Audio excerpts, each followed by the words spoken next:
Reçois favorablement les paroles de ma bouche, le sentiment de mon cœur. Accepte l'offrande de ma vie. Alléluia. Béni soit le Seigneur, notre Dieu, Dieu d'éternité, qui vit d'âge en âge, le souverain, le berger de nos âmes, le rémunérateur de ceux qui le cherchent. Je bénis le Seigneur. Ici, c'est votre frère révérend de Kambala. Je suis donc au village Kambala. Mais je voudrais dire deux ou trois idées que j'ai, parce que nous sommes dans cette situation. Alors, si on peut parler de situation de confinement ou encore situation de quarantaine, hein. Alors, parlons-en pour regarder tout simplement que les nations sont réellement en confinement. Tout le monde est en confinement, partout. Tout le monde est en confinement. Les nations sont en confinement. Et qu'est-ce qui se passe? Tout simplement parce qu'il y a ce virus qui est donc le coronavirus. Alors que moi, j'appelle le corona vaincu parce que ce corona-là, je disais hier pour ceux qui m'ont suivi, que corona veut tout simplement dire couronne. Et nous ne voulons pas couronner ce virus. Nous proclamons qu'il n'a pas d'autorité, qu'il n'a pas de place. Et qu'au nom de notre Seigneur, celui qui est mort et ressuscité, qui a fait couler son sang à la croix de Golgotha, Yeshua, notre Seigneur, Mashiach, Yahushua, Jésus-Christ de Nazareth, celui qui est le Seigneur de tout et de tous, et les circonstances auxquelles nous pouvons être confrontés, il le sait. Alors, vous voyez que je frappe un peu ici parce que dans ma brousse de Kambala, il y a un peu de bêtes, tout ça, les moustiques qui passent par là, et donc je les chasse pour ne pas être pris. Je voudrais toutefois, avant d'aller plus loin, de prier. Alléluia. Père éternel, Père de gloire, Seigneur de toute la terre, Seigneur de toute personne, mon âme s'élève vers toi pour demander grâce et faveur. Avant tout cela, de te dire merci. Merci parce que tu as fait toutes choses et tout existe par ta volonté. Rien, Seigneur, de ce qui a été fait, rien de ce qui existe ne te surpasse. Tu as créé les trônes, les dignités, les pouvoirs. Toutes ces choses sont devant ta face. Ta main, Seigneur, contrôle toutes choses. Alors je viens te bénir et te remercier pour tout ce que tu es en train de profiner par rapport à la situation que les hommes vivent aujourd'hui. Je prie, Éternel, mon Dieu, afin que ta main puissante s'élève, que ta main puissante se révèle et que les hommes voient que tu es Dieu, que les hommes reconnaissent qu'il y a un Dieu sur la terre qui contrôle toutes choses. J'appelle ta main, j'appelle, Seigneur, que tes yeux se tournent vers les nations du monde maintenant en demandade et que le règne et la gloire te reviennent à cause de ton intervention. Interviens, Père, interviens notre Dieu pour les nations qui sont en désarroi. Il y a plusieurs qui sont en train de pleurer et les hommes ont perdu l'espoir. Les décisions qui sont prises ici et là sont prises dans le chaos et sans réflexion. Tout simplement, cela démontre à suffisance que l'homme ne contrôle plus rien. Je demande, Éternel, que ton regard et ta main nous viennent au secours au nom de Jésus-Christ, Yahushua, et que la gloire revienne à notre Dieu. Amen. Amen. Alléluia. Merci Père. Merci notre Dieu. Alors, permettez que je puisse dire deux ou trois choses. J'étais en train de dire tout à l'heure confinement, quarantaine. Regardez, le pays, moi je suis dans ce pays, mon pays, le Gabon, et il y a beaucoup de choses, beaucoup de décisions qui ont été prises sur la base de ce que les nations ont eu à dire. Par exemple, on a demandé au Gabon de la fermeture des communautés religieuses, comme des bars, comme les grands rassemblements. À un certain moment, la décision avait été prise qu'il ne devait pas y avoir plus de 50 personnes. Après cela, plus de 30 personnes. Après, certains n'ont 10 personnes, ok, fermeture. Alors, sur quelle base est-ce qu'on dit cela? Sur la base, tout simplement que on n'arrive plus à réfléchir. Le corona, ce corona vaincu, est en train d'amener les gens à ne pas réfléchir. Deuxièmement, c'est que nous prenons des décisions sur la base de ce qui est pris en Europe, entre autres la France. La France n'est pas le Gabon. La France est entrée dans une situation très difficile, chaotique, où les gens sont non seulement infectés, mais les gens meurent. Nous, on a eu des cas d'infection, de contamination, des personnes qui sont arrivées de l'extérieur. On n'a pas vu qu'il y avait le corona qui était au Gabon, mais les gens qui sont arrivés et ont amené cela. Ce qui devait tout simplement se faire, c'est que les frontières soient strictement mieux gardées, gérées, et qu'il y ait une volonté active, véritable, de pouvoir mieux s'organiser pour que les mailles ne laissent pas passer quoi que ce soit. Donc, nous avons reçu, par exemple, ce matin, je viens d'écouter un des médecins, docteur qu'on a mis en confinement. Pourquoi? Parce que ils se sont rendus compte, voici un monsieur qui vient comme ça, et puis on le prend, on le soigne, il est en réanimation. Étant en réanimation, c'est à ce moment-là qu'il dit, ce monsieur, donc, il dit au médecin qu'il revient donc de la France. Il est revenu de l'aéroport, il passe l'aéroport et il arrive directement, il va à l'hôpital. Et qu'est-ce qui se passe? Et c'est à partir de là que les gens se rendent compte que eh bien, ce monsieur, il est contaminé. Le docteur, le personnel soignant qui ont touché toute cette personne-là, on les a mis en confinement. Le docteur qui est parti à la maison avec ses enfants, passer le week-end. Voilà comment est-ce que ce monsieur risque donc sa vie comme ça. Donc, nous prions vraiment pour que toutes ces personnes puissent, que Dieu puisse les préserver. Mais comprenez la situation, c'est que dans les frontières, il doit y avoir une stricte vérification pour que les choses ne se passent pas comme ça. C'est comme si le Gabon était un pays perméable et puis bon, les choses se passent sans que réellement il y ait un véritable suivi. De ce point de vue, alors dans cette débandade de décisions qui arrivent et qui ne sont pas, là où on doit prendre des décisions, on ne les prend pas, et quand on doit les prendre, quand on ne doit pas les prendre, on les prend, ce qui fait qu'il n'y a pas de décision réfléchie. Et dans cette marge, on a donc demandé que l'Église soit fermée. Je vous raconte une histoire. C'est l'histoire du peuple de Dieu. Le peuple d'Israël qui est confronté, entre autres la tribu de Juda, qui est confronté à un ennemi. Cet ennemi-là, c'est Moab, qui s'est allié aux habitants de Séhir et des Ammonites.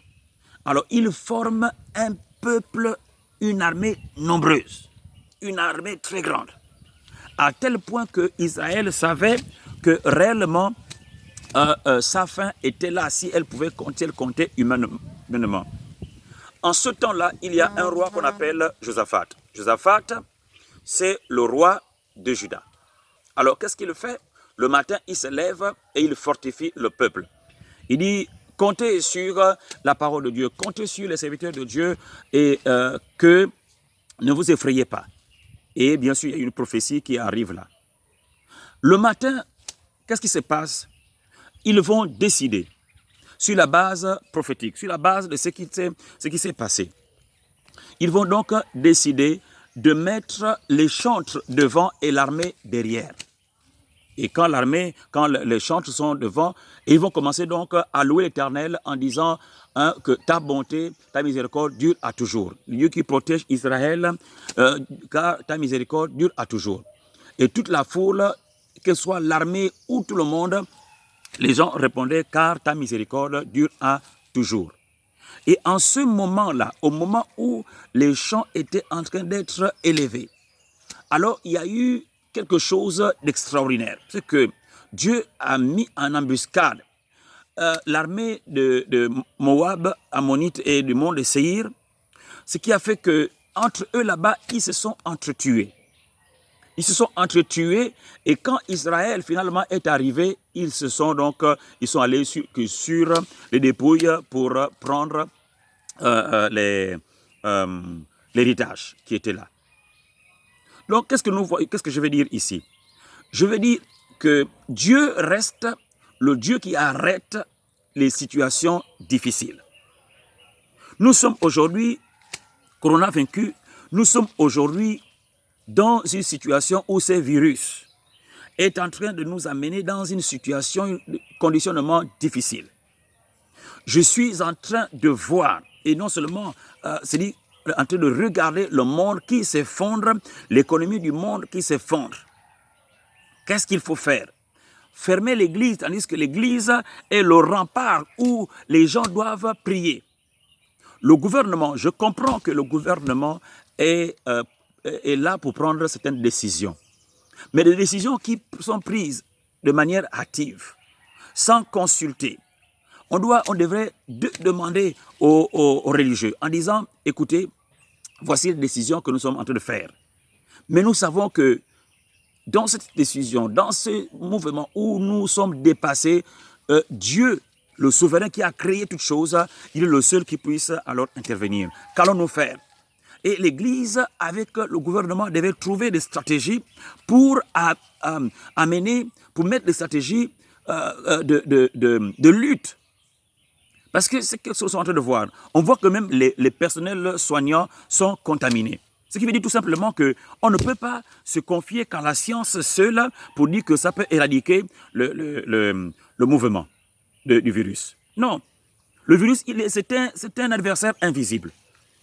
Et ce qui est invisible, on lutte avec l'invisible contre l'invisible avec l'invisible. On dit que Dieu est esprit. Ce virus est un esprit parce qu'il amène la mort. Or, la mort est un esprit. Donc, nous ne pouvons pas être là pour lutter tout simplement avec des facteurs humains ou scientifiques en disant que c'est assez, on va éradiquer cela. Donc, ce qui doit se passer, nous, en tant qu'hommes de Dieu, il est question ici que nous ne luttons pas contre la chair et le sang, mais contre les dominations. Le coronavirus, là, ce virus-là est une domination et est en train de dominer. Et il ne peut recevoir une claque, ce n'est que par la main puissante du souverain qui a créé l'homme et qui veut que l'homme soit en bonne santé. Le Christ a dit, je suis venu afin que les brebis aient la vie et qu'elles soient dans l'abondance. Pas qu'elles puissent trembler ici et là dans avec des situations comme ce qui est en train de meuter le monde. Les bourses, les économies des nations sont à terre. Croyez-vous qu'il y ait une possibilité de retour immédiat? Je dis ici que si nous n'écoutons pas les hommes de Dieu qui avertissent, nous risquerons d'avoir des situations plus graves que cela. Que le gouvernement puisse appeler les hommes de Dieu pour voir que les hommes de Dieu prient pour la nation, donnent la directive et la parole de Dieu. Car aujourd'hui, nous pouvons le comprendre, le savoir, Dieu est vivant et il veut accorder à son peuple la délivrance. Le Gabon ne doit pas suivre ce que la France fait. La France dit confinement, le Gabon fait confinement. On n'a pas les mêmes réalités. Quarantaine, on dit quarantaine. On n'a pas les mêmes réalités. Maintenant, le problème, c'est qu'eux, ils ont la technologie, nous n'avons pas. Ce qui veut dire que nous ne pouvons pas nous confier à eux, sinon on va mourir tranquillement ou brutalement. Tout cela veut nous amener. Je veux alors nous amener au gouvernement gabonais à comprendre qu'il faut que les hommes de Dieu puissent s'asseoir avec le gouvernement et que nous puissions voir de la stratégie. Nous ne savons pas combien de temps cette gangrène, cette pandémie va durer. Et nous ne pensons pas qu'il y ait un